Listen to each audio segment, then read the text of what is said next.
Hello everyone, my name is Adirin Radika Putra. I'm from PBI 2021C and welcome to my YouTube channel. Today, I'm gonna share about what is linguistic language and characteristic of language.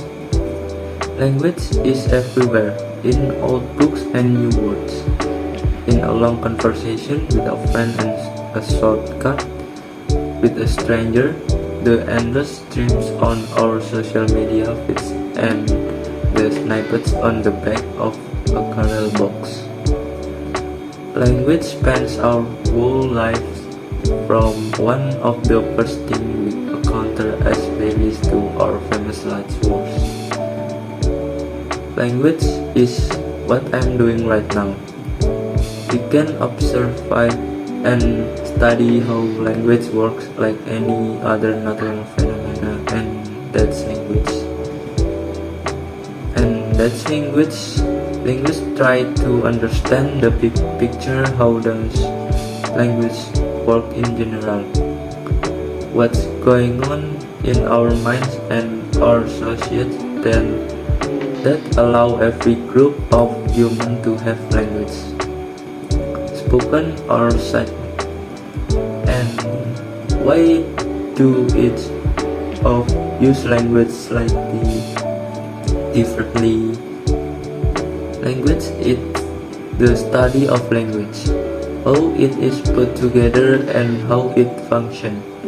Various building blocks of different types and sizes are combined to make up a language. Sounds are brought together, and sometimes when this happens,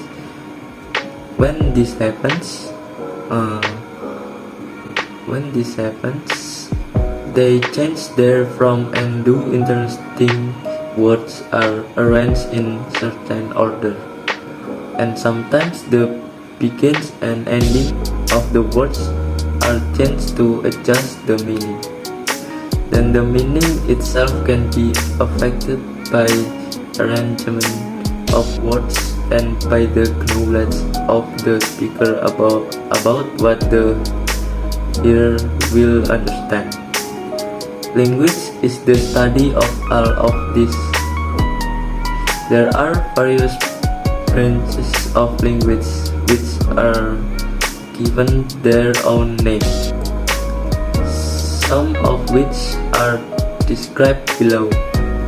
Linguists are people who study language. The following is a brief description of the branch of linguistics. Phonetic is the study of the sound of speech.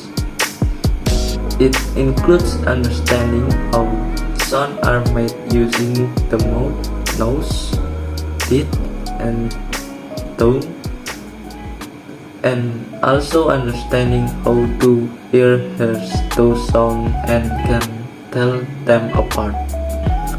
A study of phonetics involves practicing producing, or sometimes exotic sound, and figuring out which sound you heard. The waveform of each sound can be analyzed with the help of computer programs.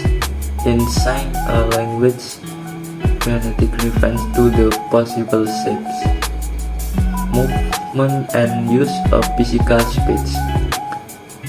Phonology makes use of the phonetics in order to see how sound or sign are arranged in a system for each language. In phonology, it matters whether sounds are contrastive or not. That is, whether substituting one sound for another gives a different or contrastive meaning. For example, in English, R and I are two different sounds, and the words road and loud differ according to which of this sound is used. But in some language, R and I,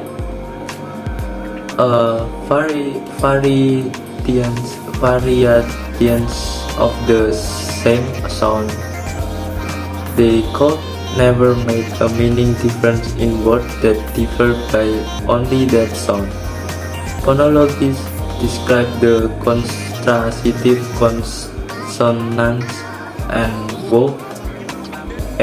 vowels in a language, and how pronunciation is affected by the position of the sound in the word and the sound that are nearby. They are also interested in stables versus rhythm, tone, and intonation. Morphology looks at how individual words are formed from similar chunks of meaningful units called morphs. For example, the English word unite is really made up of three parts, one referring to the process of referring an action,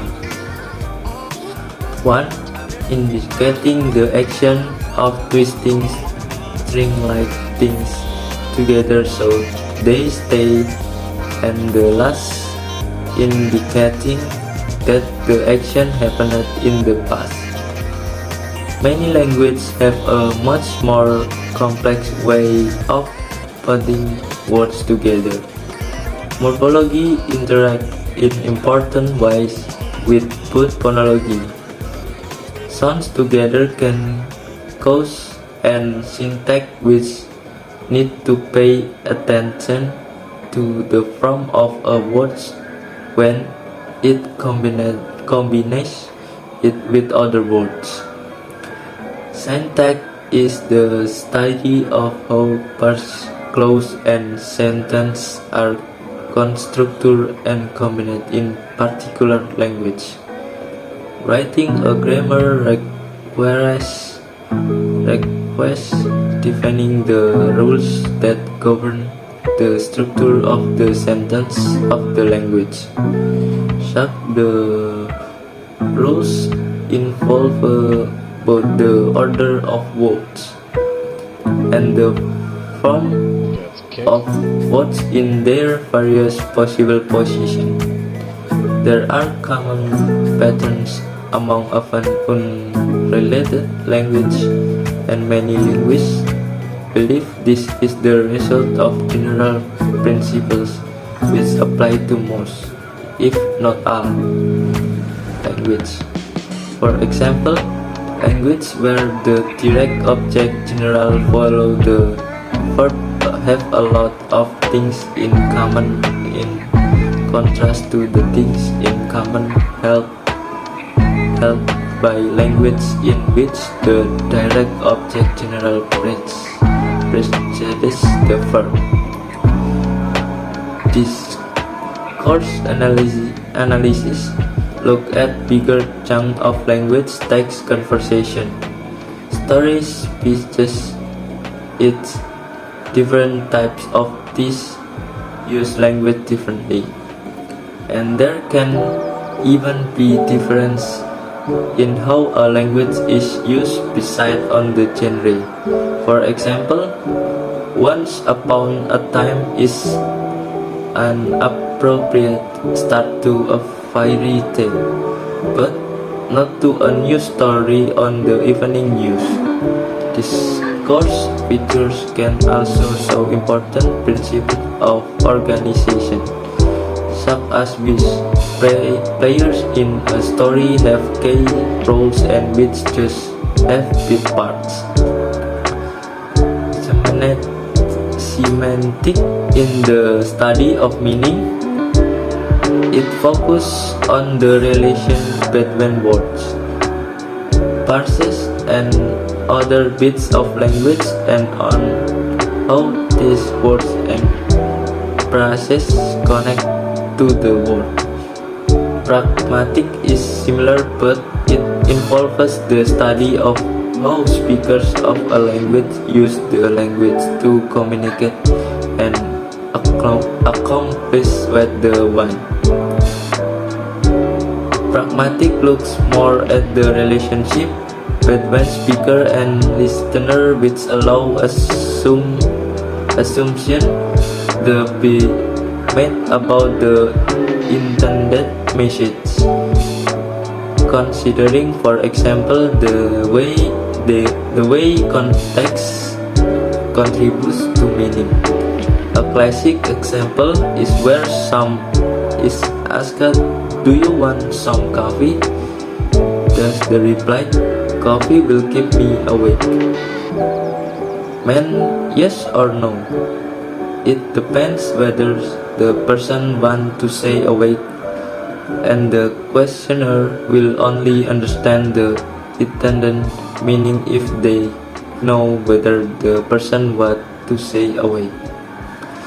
Rhetorical linguistics is the study of how language have changed over time. Some change happen because of slow, maybe incremental, change within the language, such as in pronunciation or in the meaning of a word. Other change happen because of contact with speakers of other language. The most well-known example of this is borrowing. But language contact can cause other types of change as well. It can be interesting to compare phonology, syntax, and word lists of similar or geographically close language to see how similar they are. Some linguists then use this information to figure out the past of the language, such as when two languages split from each other. Combined with other known facts about the speaker of the language, it can lead to important discoveries about their history.